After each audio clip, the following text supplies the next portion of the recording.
Muling umaalma ang Makabayan Bloc at ang Akbayan Party List para sa agarang aksyon ng Kamara sa impeachment complaints laban kay Pangulong o pangalawang Pangulong Sara Duterte. 3 impeachment complaints na ang isinampa laban kay VP Duterte, 2 noong unang linggo ng Disyembre at ang ikatlo nitong December 19. Sa ngayon, sinusuri pa rin ang mga ito ng Office of the Secretary General.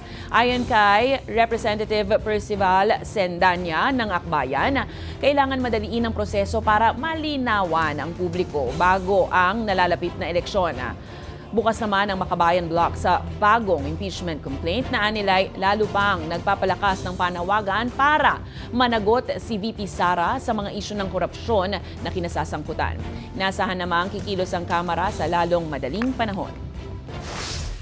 Ang panawagan natin both to the other members of the House of Representatives at sa House of Representatives leadership ay bigyan ng sufficient at swift na due process itong ating impeachment complaint nang sa gayon magkaroon ng certainty yung ating mga kababayan sa pagharap sa panahon ng kampanya hanggang sa panahon ng eleksyon na masisingil talaga at mapapanagot si Sara Duterte.